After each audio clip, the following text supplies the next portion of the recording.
In a private placement, you will see here, this is just a quick templated visual of what has to be included in an offering. And I'm going to quiz you guys on the back, if you can read all that.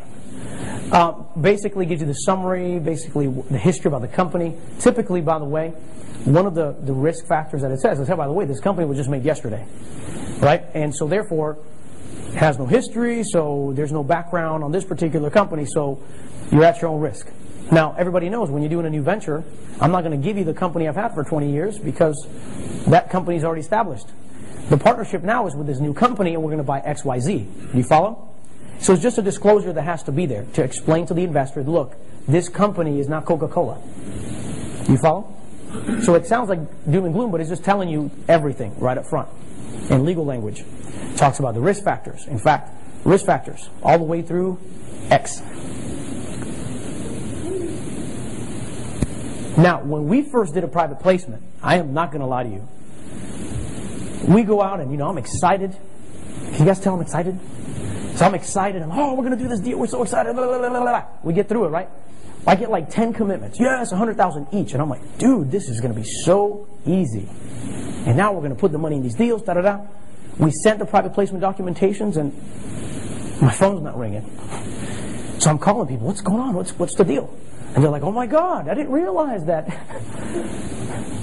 And the president himself can come here and do something to you and you lose everything, right? But that's a part of what has to be there. So what we do now is we educate the investors and let them know, here's what's standard.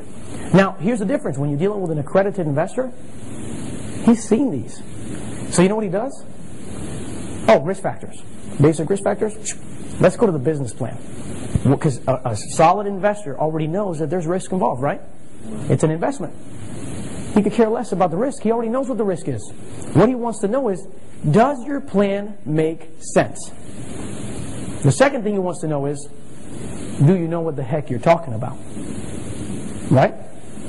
And the third thing he wants to know is, do you have a team that's actually making money right now?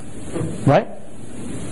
If he sees that you are, and that you do have the history, you do have the team, then he'll invest according to the terms that the agreement states. He'll buy X amount of shares. Are you with me? I think I lost some people. Are you? Can you see it? Is it cool? Yeah. All right. Now, it also includes several exhibits. Here's the business plan, as we talked about, subscription agreement, the questionnaire. We always have a questionnaire that we have the investors buy. It's not even that I want you to do it. I mean, my God, it's like a 12-page freaking document. I don't want you to go through all of it, but for tax purposes and for the SEC regulations, you have to have the investor fill that out before he sends the money. And then I have to forward that document to the attorney so he can review it and make sure you did it right. Because it could affect your taxes, it can make all kinds of a mess for you, okay? Self-directed IRAs, as he was talking about, can also invest in a private placement. So that's a way of just letting your retirement money work for you in real estate, right? So this is in essence what you get. A lot of information, can you tell? It's about 75 pages long. But it details out everything and anything. That's how a business runs. Yes, it looks like more paperwork, but trust me, both you, the sponsor, and you, the investor, are safe when you do it like this. Okay? Risk factors. Again, just to show you, it tells you everything and anything that could possibly go wrong.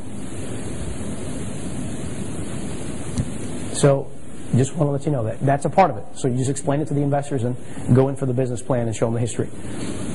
In a private placement, it is important that when you look at a fund, you look at the distribution, the breakdown. It has to be aggressive, but it has to be realistic. The moment the numbers look like you're going to get 100% return every single day, just run. Because you probably went online, Googled it, and bought it for $2,000 and then started putting numbers in. You follow me?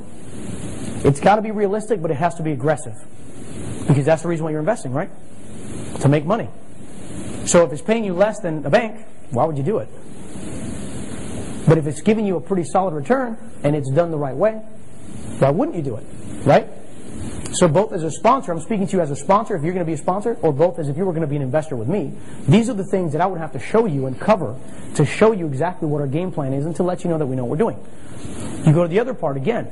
One of the things that as an investor you want to do is you want to look at the operating expenses. You want to make sure that they're realistic, kind of like a commercial business. Same way, you run the numbers. If the numbers make sense, then you pull the trigger. Yeah? Somewhat later. I still don't know. Think about it. You have your IRA. The numbers make sense. You have the right team. Would you rather do it by just putting it in Happy-Go-Lucky's pocket or go through here? Honestly, what makes more sense? Which one? What is that called? PPM, right? So if I say just a JV, don't get me wrong, you can do a JV all day long. Maybe we want to start dating, right, before we get married. Maybe say, well, let's do 1 or 2 deals first, and then we'll go there. Is that okay? Yeah, that's fine. Just know there's more risk involved. But then afterwards, when you make money, then you probably want to go into something like this. And vice versa. If you're the sponsor, what would you rather do? Take their money, do a deal, and if you screw it up, they sue you and you lose everything? Or disclose all the risk up front and have another company manage that, and then you move from there? You choose.